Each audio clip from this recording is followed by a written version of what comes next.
오늘은 에베소서 6장 1절에서부터 4절까지 지난 수요일에는 하다 말았습니다. 그 부분을 나눠보는 시간 갖겠습니다. 먼저 1절에서 4절까지 같이 읽겠습니다. 시작. 자녀되니 여러분 주 안에서 여러분의 부모에게 순종하십시오. 이것이 옳은 일입니다. 내 부모를 공경하라 하고 하신 계명은 약속이 딸려있는 첫째 계명입니다. 내가 잘되고 땅에서 오래 살 것이다 하신 약속입니다. 또 아버지 되니 여러분의 자녀를 노엽게 하지 말고 주님의 훈련과 훈계로 기르십시오. 부모와 자녀의 관계에 질서가 있습니다. 하나님 아버지와 아들 예수 그리스도 성령님과의 삼위 하나님과의 관계와 질서, 이 안에서 부모와 자녀의 관계가 질서 있습니다. 그 안에서 부부의 관계와 질서가 있다는 것을 우리가 같이 함께 부모, 자녀, 유일무이한 존재입니다. 자녀 유일무이합니다.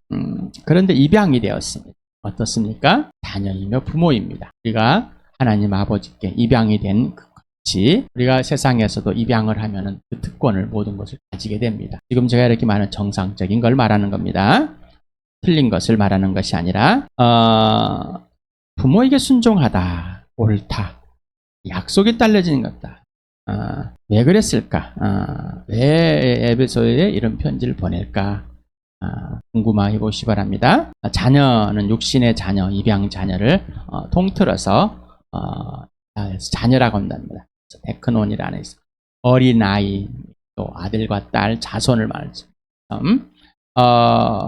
딸은, 아들은 따로 이렇게 단어가 있습니다.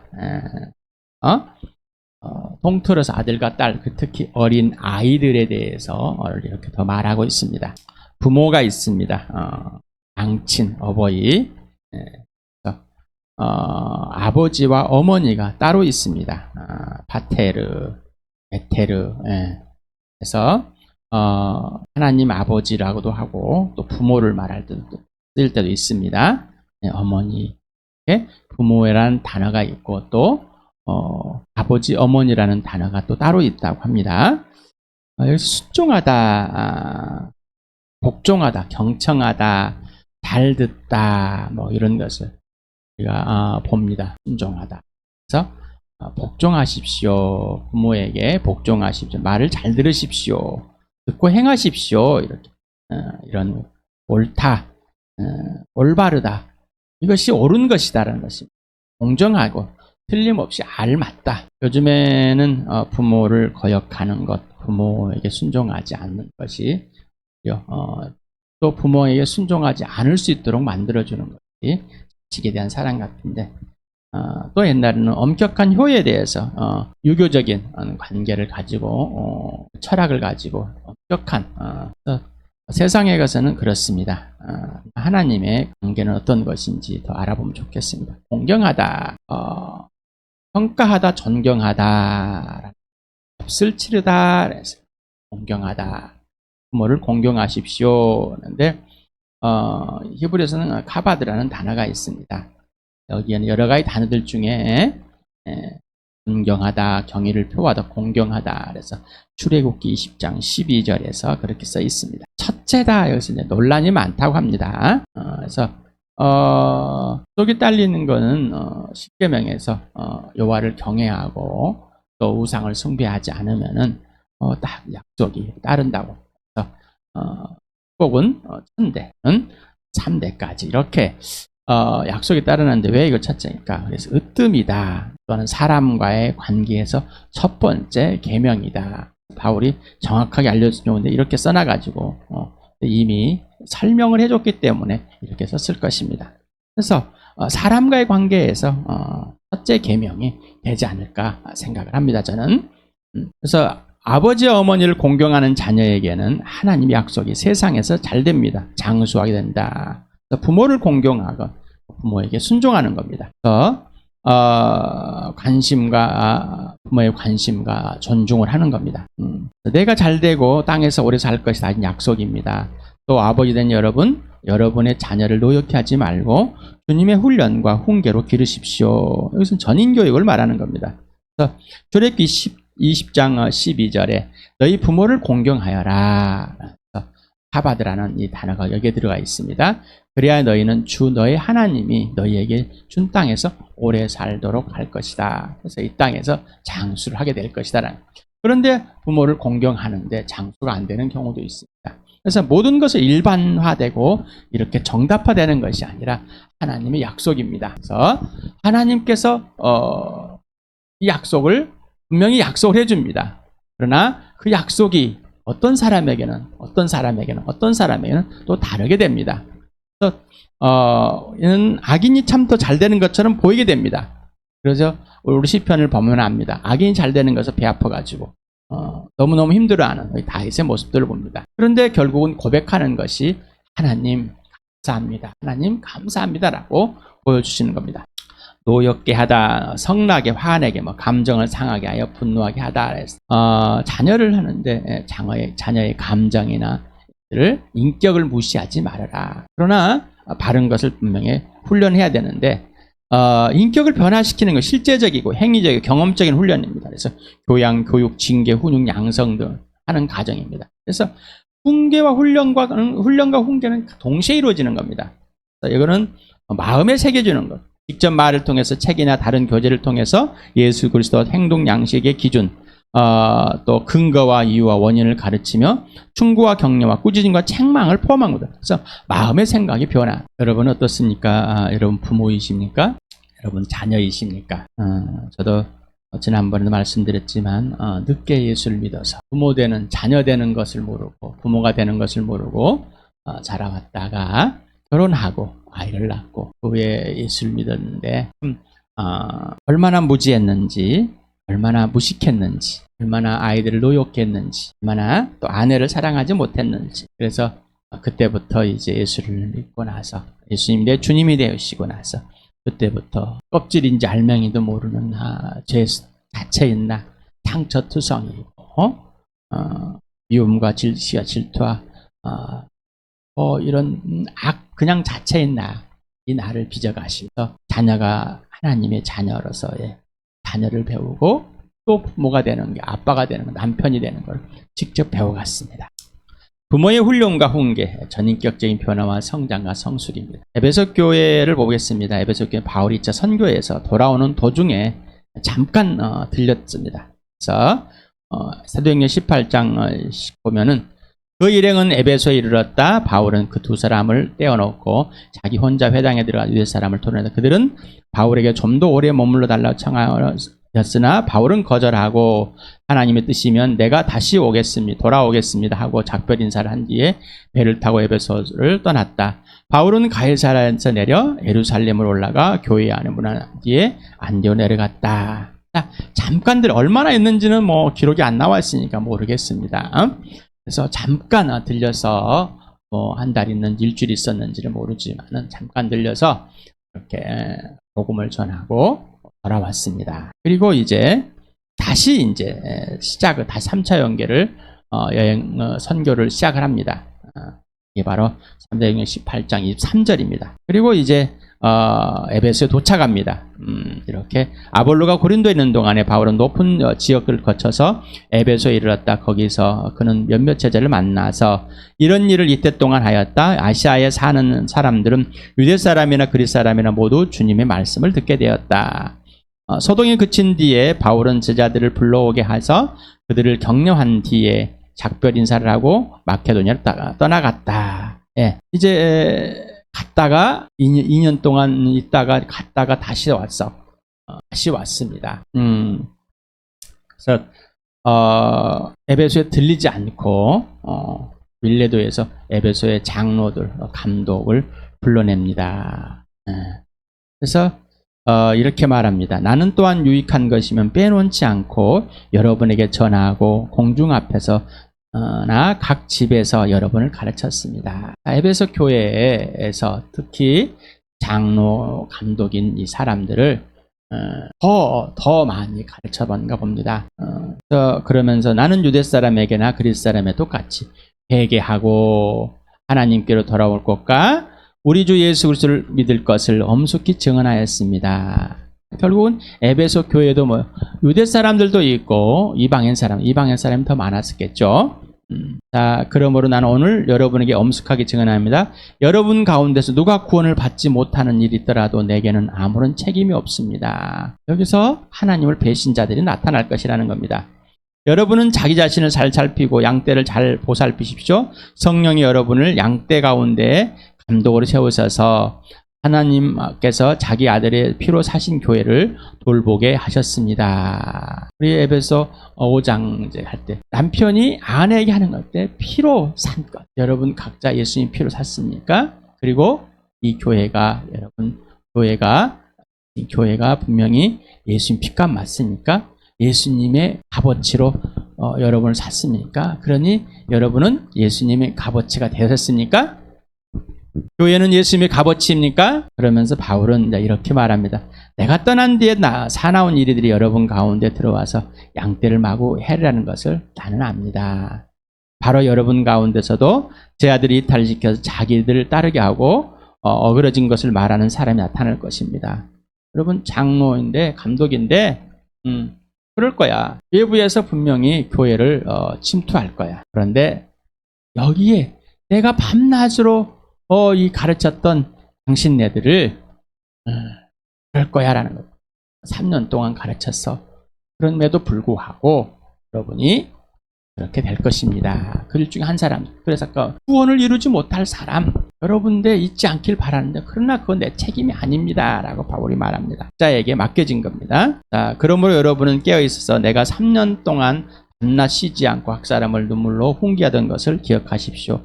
앞에서는 이태라 2년이라고 그러고 여기서는 3년 반이라고 해서 좀 헷갈릴 수 있겠지만은 연도의 계산은 우리가 횟수로도 계산할 수 있고 또한 여러 가지 그래서 그걸 가지고 논쟁하지 마시 바랍니다. 눈물로 훈계하던 것을 뭐라고요? 기억하라. 여러분에게 우리가 여러분의 복음을 전하고 여러분에게 훈계했던 것을 꼭 기억하시 바랍니다. 잊어버리지 마시 바랍니다. 그래서 머무른 교회를 했을 것이다. 그래서 52년, 3년에서 56년 이 사이에 했을 것이다라는 겁니다. 바울이 로마에 구금된 시간은 60년에서 62년 사이라 봅니다. 이 기간에 편지를 보냈을 때. 그래서 이걸 계산해 보면은 최소한 5년에서 7년 사이 이렇게 아니면 좀 더 가나면 8년, 9년 사이에 문제가 발생했습니다. 바울이 떠나고 난 다음에 문제가 발생했습니다. 그리고 그 문제가 확 들춰지기 시작했죠.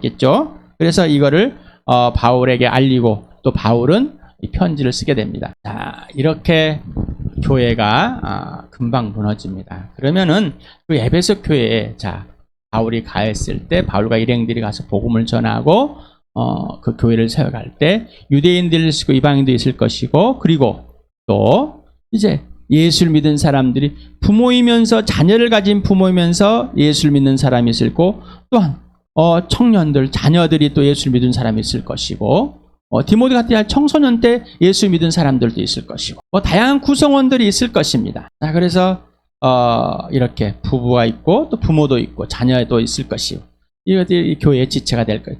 자녀 중에는 아주 어린이부터 미혼 청년들 또 기혼자들도 또 이렇게 손주를 가진 사람들도 있을 것이다. 그래서 부부가 있을 것이고 부모가 있을 것이고 자녀가 있을 것이고 또 부모에서 자녀가 있는데 손주들도 있어요. 남편과 아내, 남편이 아내를 양육하는 관계라고 배웠습니다. 어떤 내 몸을 다 찢겨내서 예수님이 내 살을 나에게 뜯어먹여 피를 마시게 하는 것처럼 남편도 아내를 그렇게 양육하는. 이때 아래서 아내는 남편에게 순종하는 것. 똑같이 사랑하는 것, 목숨을 걸고 순종하는 것도 동일하게 목숨을 건 거라고 그랬습니다. 그래서 남편은 가정의 가장, 우리가 생각하는 이 정도 수준의 가장이 아니라 목회자인, 주인이 되고 머리가 되는 부부의 관계가 분명해야 돼. 남편은 아내를 목숨을 걸고 사랑하는 것을 먼저. 그래서 아내에게 가르치고 아내가 알 수 있도록 하나님 알고 잘할 수 순서가 되는 겁니다.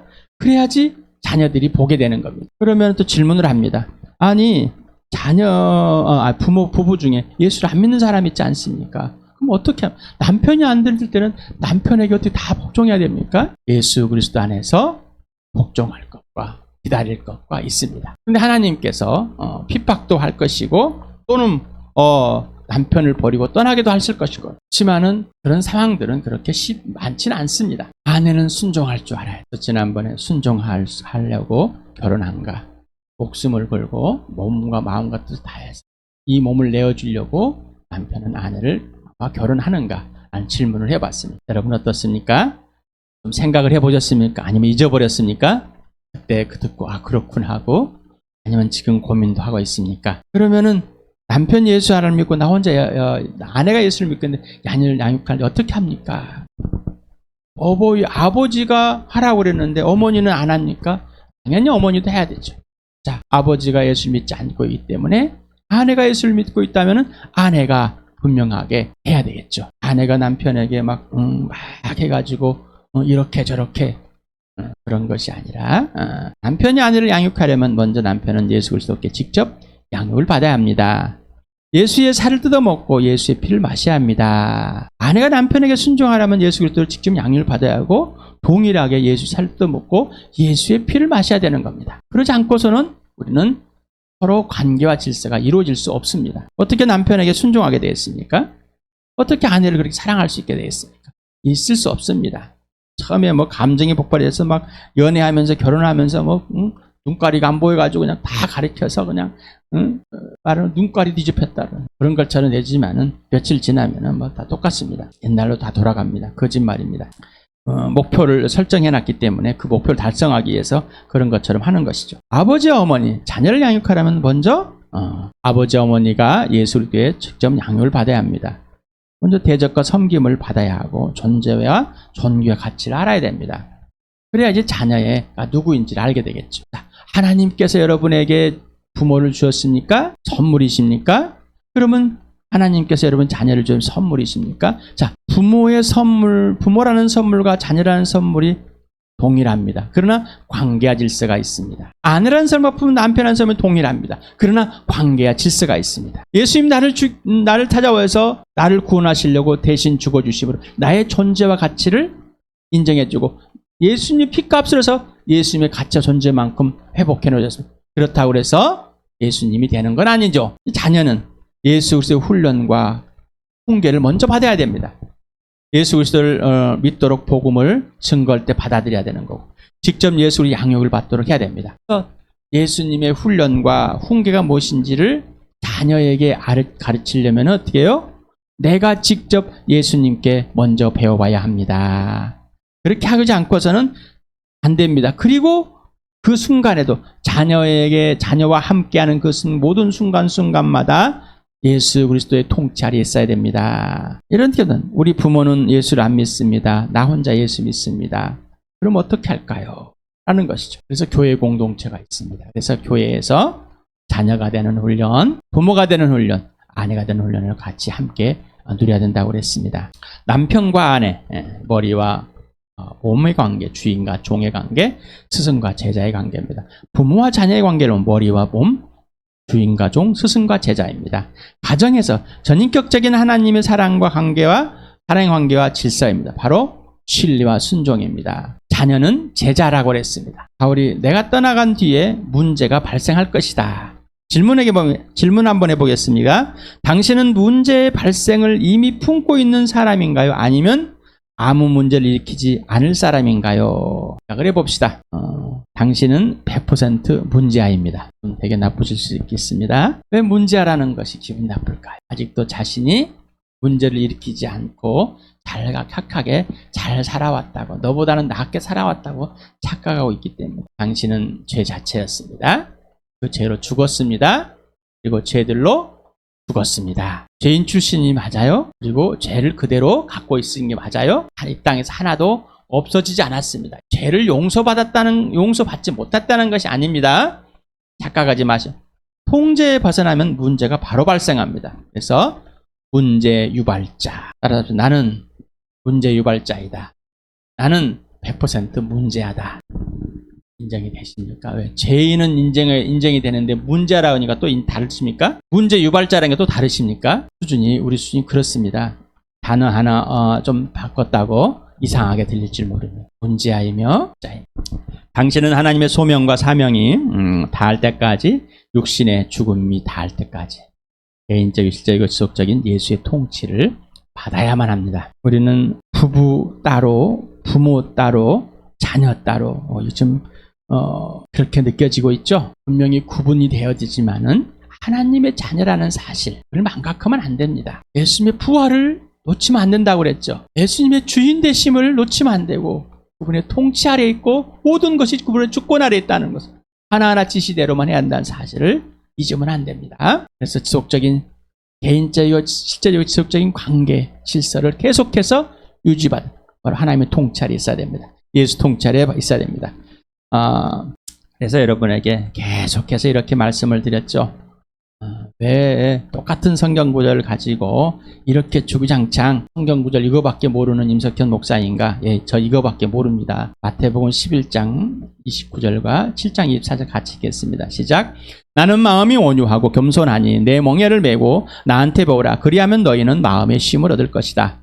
그러므로 내 말을 듣고 그대로 행하는 사람은 반석에다 자기 집을 지은 슬기로운 사람과 같다고 할 것이다. 여러분 예수님께 직접 배우십니까? 아니면은 옛것을 끌고 들어와서 그게 옳다고 주장하십니까? 서양 사람들이 말하는 것이 옳다고 주장하십니까? 제로가 되고 예수님이 그려가셔야 돼요. 예수님께 직접 대접을 받고 섬김을 받아서 그대로 지키는 그대로 듣고 행해야 됩니다. 요한복음 15장 4절 5절 읽겠습니다. 시작. 내 안에 머물러 있으라. 그리하면 나도 너희 안에 머물러 있겠다.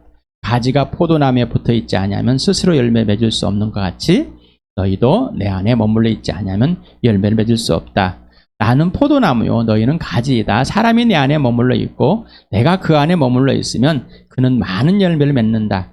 너희는 나를 떠나서 아무것도 할 수 없다. 이게 사실이십니까? 이게 전부입니까? 하나님께서 우리를 부르신 이유는 하나님의 아들과 사귐을 갖게 하려는 것이었습니다. 예수 그리스도와 사귐 안에서 예수님과의 관계와 질서 이거를 할 수 있는 것은 예수님의 지시를 그대로 듣고 행하는 겁니다. 그러려면 예수님 안에 먼저 들어가야 되고 예수님이 내 안에 들어오셔서 그것을 행하게 하시고 실행하게 이루시고 열매를 맺어주시는 분입니다. 그런데 우리는 배워온 게 내가 열매를 맺어야 한다는 걸 배웠기 때문입니다. 자, 잘못 배워온 것을 그러니까 문제 유발자라는 것입니다. 거짓말에서 벗어나시 바랍니다. 나는 이런 걸 잘하고 이런 재능을 잘하고 우리 부모한테 이걸 배웠고 우리 부모는 온유하고 뭐 이런 것 제로입니다. 다 죽었습니다. 오직 예수 그리스도 안에서 직접 배워야 됩니다. 예수님은 하나님 아버지 어떤 관계인지를 수없이 여러분이 말씀드려 오늘도 또 보겠습니다. 같이 읽겠습니다. 시작. 내가 아버지 안에 있고 아버지께서 내 안에 계시다는 것을 내가 믿지 않느냐? 내가 너희에게 하는 말은 내 마음대로 하는 것이 아니다. 아버지께서 내 안에 계시면서 자기 일을 하신다. 예수께서 그에 대답하셨다. 누구든지 나를 사랑하는 사람은 내 말을 지킬 것이다. 그리하면 내 아버지께서 그 사람을 사랑하실 것이요 내 아버지와 나는 그 사람에게 가서 그 사람과 함께 살 것이다. 나를 사랑하지 않는 사람은 내 말을 지키지 아니한다. 너희가 듣고 있는 이 말은 내 말이 아니라 나를 보내신 아버지의 말씀이다. 아버지가 하라는 대로만 하고 있다. 난 내 자신은 마음대로 하지 않고 있다. 왜? 아버지를 사랑하기 때문에. 그래서 하나님 아버지와 아들 예수는 분명하게 관계와 질서가 분명합니다. 바로 부모와 자녀의 관계와 질서를 여기서 배웁니다. 부모와 관계와 질서를 여기서 배웁니다. 분명하게 배워야 됩니다. 분명하게. 누구에 배우겠습니까? 예수님께 그래서 사귀어서 예수님 안에서 하나님 아버지와 관계를 내가 배워야지만이 부부가 누구고 부모가 누군지 자녀가 누군지를 알 수가 있다는 것입니다. 또 읽겠습니다. 시작. 다만 내가 아버지를 사랑한다는 것과 아버지께 내게 분부하신 그대로 내가 행한다는 것을 세상에 알리라는 것이다. 일어나거라. 여기서 떠나자. 이게 부모와 자녀의 관계입니다. 기분 나쁘십니까? 그러니 누가 먼저 예수 그리스도와의 관계와 질서를 회복해야 됩니까? 당연히 부모죠. 당연히 남편이죠. 또한 동시에 자녀이죠. 아내이죠. 그래서 목사가, 영적인 아비가, 장로가, 목자, 이 감독이 먼저 하는 겁니다. 그래서 여러분에게서 이 목사는 예수 그리스도를 먼저 살고 먼저 예수님을 따라 살며 예수님을 여러분에 전하고 소개하고 살도록 해주는 것이 목사 역할이다라고 했어요. 요한복음 12장 49절 같이 읽겠습니다. 시작. 나는 내 마음대로 말한 것이 아니다. 나를 보내신 아버지께서 내가 무엇을 말해야 하고 무엇을 이야기해야 하는가를 친히 나에게 명령해 주셨다. 그렇다면 예수님이 여러분에게 하라는 말만, 하라는 행동만, 하라는 것만 하는 겁니다. 자, 그러려면 예수님께 처복종이 돼요. 우리의 생각과 있는 두려움이 부모는 연약하고 나약하고 남편도 아내도 예수님이 나를 사랑하셔서 용서하고 용납하신 그대로 자녀도 마찬가지. 그래서 자녀를 노엽게 하지 말고 아내를 노엽게 하지 말고 또 서로가 노엽게 하지 않도록 해야 됩니다. 왜? 얼마나 존재와 가치가 있는지 예수님이 내가 누구인지 네가 누구인지를 알려줬기 때문입니다. 그리고 하나님 아버지와 관계해요. 그러지 않고서는 이미 우리는 죄로 관계할서 다 깨버렸습니다. 어느 한 부분도 어느 한 가족도 관계할서 회복된 일 없습니다. 내가 예수 그리스도와 관계 질서가 온전히 회복이 되게 해주셨습니다. 부활입니다. 여러분에게 대신 죽여준 예수님의 십자가입니다. 하나님 아버지와 아들 예수 그리스도와의 사랑의 관계와 질서, 아내와 남편의 관계와 질서, 부모와 자녀의 관계 질서, 교회와 관계와 질서, 지체들과의 관계 질서 분명합니다. 교회에서도 관계 질서가 분명하다고 그랬죠. 목사님을 존중합니다, 존경합니다 하는데 듣고 행하지 않습니다. 당신을 사랑합니다. 내 맘대로 해버립니다. 왜 안 익었죠? 거짓말이죠. 하나님을 경외합니다. 예수님을 경외합니다. 존중합니다. 순종해야 되겠죠. 나는 부모를 존경합니다. 순종하지 않습니다. 나는 아내가 너무 예쁩니다. 사랑하지 않습니다. 나는 남편이 너무 좋습니다. 순종하지 않습니다. 말이 안 되는 것들 그만하시고. 세상에는 책들과 여러 가지들이 많이 있습니다. 어떤 것을 봐야 될지, 어떤 것이 도움이 될 것인지, 여러분에게 임석견 형제가 여러분에게 설교하는 것이 맞는지 안 맞는지를 여러분이 만난 예수 그리스도 그리고 여러분이 갖고 있는 성경을 통해서 확인을 하라고 그랬죠. 그리고 예수 믿지 않습니다. 확인을 해보라고 그랬죠. 자, 그렇다면은 세상에 있는 모든 유명한 목사님도 많고 책들이 많고 여러분 막 들려오는 것들이 많습니다. 자, 그게 옳은 것인지는 그것이 또 우리 가족에 또 어떤 것들이 필요한 것인지는 우리 교회에 필요한 것인지는 누가 결정하신다고요? 예수 그리스도가 결정하십니다. 예수 그리스도가 결정하십니다. 나를 빚으신 분은 예수 그리스도, 성령이 나를 빚어가십니다. 하나님의 영이 나를 아버지가 나를 빚어가시는 것이지 내 스스로가 빚으면 아닙니다. 그러면 너도 마찬가지입니다. 그러니 자녀에게도 어떤 것들을 지혜할 것인지 성령께서 알려주시는 대로 하실 바랍니다. 에베소 교회가 왜 이렇게 뒤틀려졌을까? 예수 그리스도의 관계를 깨져버렸고 하나님 아버지의 그 구원의 계획을 잊어버렸고 구원의 보증과 인치심이 예수 믿게 준 성령님을 놓쳐버리기 때문입니다라는 것. 그래서 다시 회복하십시오라는 것. 떠나서는 아무것도 할 수 없습니다.